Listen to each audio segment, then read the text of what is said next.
ఎక్కడ తిరిగినా కూడా వాడిని నావిగేట్ చేసి పట్టుకోవడానికి సిపి సజ్జనార్ రంగంలోకి దిగారు. ఇక నాన్ వెజ్ వ్యాఖ్యల్ని సీరియస్గా తీసుకున్నారు పోలీసులు. సో నాన్ వెజ్ అరెస్ట్ కోసం బలమైన ఆధారాలను సేకరించే పనిలో ఉన్నారు. అన్వేష్ ట్రేస్ చేసే పనిలో ఉన్నారు.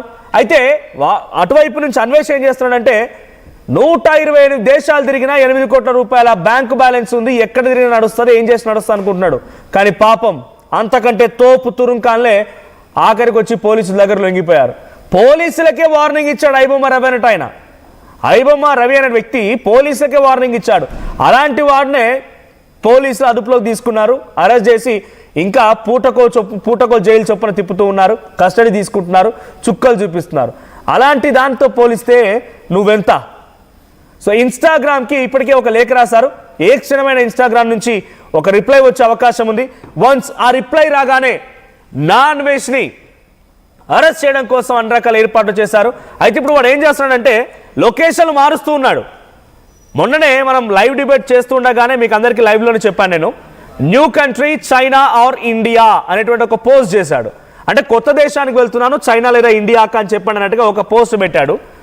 అంటే చైనాకి ఇండియాకి రాలేదు, డెఫినెట్గా చైనాలో ఎక్కడో తిరుగుతూ ఉన్నాడు, థాయిలాండ్ వదిలేశాడు. కానీ డైవర్షన్ కోసం, పబ్లిక్ యొక్క ఇంటెన్షన్ డైవర్ట్ చేయడం కోసం పూటకో చొప్పున థాయిలాండ్లో ఉన్న వీడియో ఒకసారి, గతంలో కంబోడియాలో ఉన్న వీడియో ఒకసారి, ఒక్కో వీడియో ఒక్కోసారి పోస్ట్ చేస్తూ డైవర్ట్ చేసే ప్రయత్నం చేస్తున్నాడు. సో పబ్లిక్ని డైవర్ట్ చేయొచ్చు, పోలీసును డైవర్ట్ చేయొచ్చు, కానీ నీ లొకేషన్ ట్రేస్ చేయడం పెద్ద అది మొత్తం ఒక బ్రహ్మ విద్య ఏం కాదు, ఈజీగా ట్రేస్ చేయొచ్చు. సో తాను ఎక్కడున్నా వదిలిపెట్టేది లేదంటున్నారు హైదరాబాద్ సిపి సజ్జనార్. రోజుకో దేశంలోట్టుగా వీడియోలు చేస్తున్నప్పటికీ పక్కా ఇన్ఫర్మేషన్ తీసుకునే ప్రయత్నం చేస్తున్నారు. సో చైనాకి వెళ్ళినట్టుగా పక్కా సమాచారం కూడా అందుతోంది. హిందూ దేవి దేవతల పైన అనుచిత వ్యాఖ్యలు చేయడంతో పాటుగా పలువురు పైన పర్సనల్ అటాక్కి దిగినటువంటి నాన్ వెజ్ పైన ఇక చర్యలకి సిద్ధమయ్యారు. ఆయనపై ఇప్పటికే పంజాగుట్ట పోలీసులు BNS section 351, 352, 79, 299 and 67 IT act ప్రకారంగా కేసులు నమోదయ్యాయి. వీటి ప్రకారంగా ఏది నిరూపితమైన 3 ఏళ్ల జైలు శిక్ష కన్ఫర్మ్. ఇక ఊసలు లెక్క పెట్టడం గ్యారంటీ కనబడుతోంది, ఎట్టి పరిస్థితి వదిలే ప్రసక్తే లేదు. సో మీరెవరైనా ఈ విషయంపై నాతో మాట్లాడాలంటే లైవ్లో కాల్ చేసే ప్రయత్నం చేయండి. ఒకసారి మీకు పంజాగుట్ట పోలీసులు ఈ విషయంపై ఆర్టీవీతో ఎక్స్క్లూజివ్గా మాట్లాడుకొచ్చారు. వారు ఏం మాట్లాడారో చూద్దాం.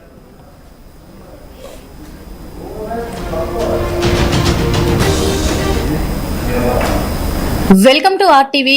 మరి హైదరాబాద్ లో మాత్రము చాలా హాట్ టాపిక్ గా సోషల్ మీడియాలో చక్కర్లు కొడుతున్నది నాన్ వెజ్. తన వ్యాఖ్యల పైన యావత్ భారతదేశం అంతా కూడా చాలా ఖండిస్తూ ఉందని చెప్పుకోవచ్చు. తనని ఒక దోషిగా కూడా పరిగణిస్తుంది అని చెప్పుకోవచ్చు. ఈ రోజు విషయం చూసుకున్నట్లయితే కూడా మరి పంజాగుట్ట నుంచి పోలీసులు కూడా ఇన్స్టాగ్రామ్ కి లేఖ రాసినట్టుగా తెలుస్తూ ఉంది. అసలు ఆ లేఖలో ఏం రాశారు, ఏంటి, అసలు దేనికోసం లేఖ రాయాల్సి వచ్చింది అడిగి తెలుసుకుందాం. ముఖ్యంగా ఎంతవరకు వచ్చింది అన్వేష్ కేసు అనేది కూడా అడిగి తెలుసుకుందాం. మనతో పాటు మరి సిఐ గారు ఉన్నారు, అడిగి తెలుసుకుందాం. సార్, ఇప్పుడు అన్వేష్ కేసు ఎంతవరకు వచ్చింది? మాకు 29th లాస్ట్ మంత్ 29th రోజు నాడు కరాటే కళ్యాణ్ అని చెప్పేసి ఒక సోషల్ వర్కర్ ఒక కంప్లైంట్ ఇవ్వడం జరిగింది. దాంట్లో social media platform Facebook and ఇన్స్టాగ్రామ్లో non veg sections 351 Class 2 BNS and 79, 299 and IT act లో కూడా కేసులు కట్టింది. దాంట్లో మీరు అడిగినట్టు ఇందాక ఇన్స్టాగ్రామ్స్ కూడా మేము లెటర్ పెట్టాం. సోషల్ మీడియాలో జరిగిన కేసెస్ ఏవైనా కూడా ఏ సోషల్ మీడియాలో ప్లాట్ఫామ్లో జరిగిందో ఆ సర్వీస్ ప్రొవైడర్కి మేము లెటర్ పంపించడం జరుగుతుంది. ప్రైమరీ ఇన్ఫర్మేషన్ కలెక్ట్ చేయడానికి ఆ లెటర్లో అడుగుతాం అనమాట. వాళ్ళు ఇచ్చిన basing on that information we received తర్వాత ఫర్దర్గా ప్రొసీడ్ అవుతాం. అంటే ఇప్పటి వరకు ఏమన్నా డీటెయిల్స్ తెలిసాయా సార్? అసలు నాన్ వెజ్ స్పందించడం కానీ, అంటే ప్రతి ఒక్క వీడియో పెడతానే ఉన్నాడు, ప్రతి ఒక్క సిచ్యువేషన్ పైన కూడా ఎవరు కామెంట్ చేసిన వీడియోలు మళ్ళీ చేసి పెడుతూనే ఉన్నాడు సోషల్ మీడియాలో. తను మాత్రం అంటే అతను ఎక్కడున్నాడు ఏంటి అనేది ఏమన్నా డీటెయిల్స్ తెలుసా? పంజాగుట్ట పోలీస్ స్టేషన్ లో కంప్లైంట్ ఉంటారు కాబట్టి ఆవిడ ఇక్కడ కంప్లైంట్ ఇచ్చారు. సో అందుగురించి మేము ఇంకా కేసు రిజిస్టర్ చేయడం జరిగింది. బట్ జ్యుడిషియల్ పాయింట్ ఆఫ్ వ్యూలో కూడా మేము లీగల్ ఒపీనియన్ తీసుకుని దాని మీద ప్రొసీడ్ అవుతాం.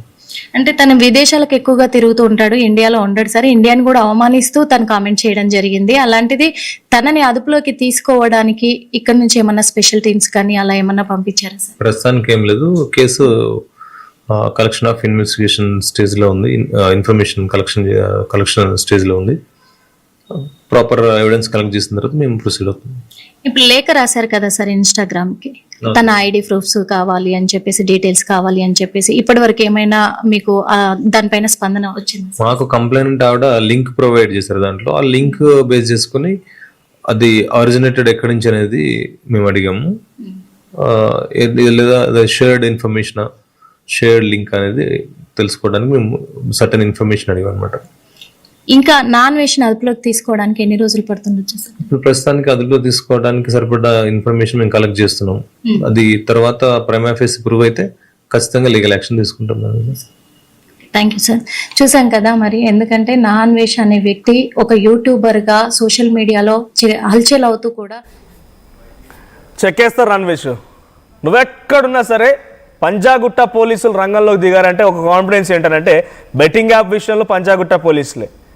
ఇంకేదైనా టాలీవుడ్ ఇండస్ట్రీకి సంబంధించినటువంటి డ్రగ్ కేసులు లాంటి దాంట్లో కూడా చాలా సందర్భాల్లో పంజాగుట్ట పోలీసులే. పంజాగుట్ట పోలీస్ స్టేషన్లో నీపై కేసు నమోదైందంటే నీకు చెక్కడం గ్యారంటీగా తోలు ఒలిచేస్తారు. ఒళ్ళు అదుపులో పెట్టుకొని ఇకైనా భాష మార్చుకొని పద్ధతిగా ఉంటే బెటర్. నువ్వు రావడం గ్యారంటీ, కానీ ఇంకా దీన్ని శృతిమించిపోయి ఓ స్థాయి, ఇప్పుడు వరకు కేవలం చెక్కేస్తాడ వరకే ఆగిపోయాం. ఇంకా శృతిమించింది అనుకో, ఇంకా ఎక్కడ రెచ్చిపోతారు. డైరెక్ట్గా ఎన్కౌంటర్ స్పెషలిస్ట్గా పేరున్న సజ్జనార్ పాపం ఆయన మంచోడిగా ఉంటే మంచిగానే ఉంటాడు.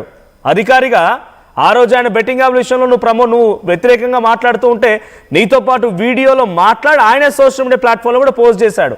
అంతటి మంచి వ్యక్తి. చెడ్డోడయ్యాడు అనుకోండి, డెఫినెట్గా వాళ్ళ అంతు చూసే అవకాశం కూడా ఉంది. ఏదో నాకు లీనియన్స్ ఉంది కదా, నేను గతంలో మాట్లాడగానే కూడా పొరపాటు పడ్డట్టే, పబ్లిక్లోకి వెళ్ళింది మ్యాటరు. నీ తోలు అవ్వడం గ్యారంటీ అన్వేష్. నువ్వు ఎక్కడున్నా ఎన్ని తప్పులు చేసినా, ఇక ఎన్నిసార్లు క్షమాపణ చెప్పానని చెప్పి దొంగేడుపులు ఏడ్చినా నీకు చెక్కడం మాత్రం గ్యారంటీ. దీంతో పాటుగా వాడు దేశాలు మారుతూ చైనాకు వెళ్ళాడు. యాక్చువల్గా మనకున్నటువంటి ఇన్ఫర్మేషన్ ప్రకారంగా, వాడు పెట్టేటువంటి పోస్టుల ప్రకారంగా చైనాకు వెళ్ళాడు. కానీ ఆయన పాత వీడియోలు, కంబోడియాలో తీసిన వీడియో, థాయిలాండ్లో తీసిన వీడియో ఇప్పుడు మళ్ళీ పెడుతూ డైవర్ట్ చేస్తున్నాడు. అంతే, ఎక్కడెక్కడ తిరుగుతున్నాడు డైవర్ట్ చేస్తున్నాడు. ఎవరైనా మాట్లాడితే సరే వాళ్ళపై రెచ్చిపోయి నేను చూసుకుంటా అంటున్నాడు. నువ్వు చూసేదేంది, నువ్వు చూపించేదేంది?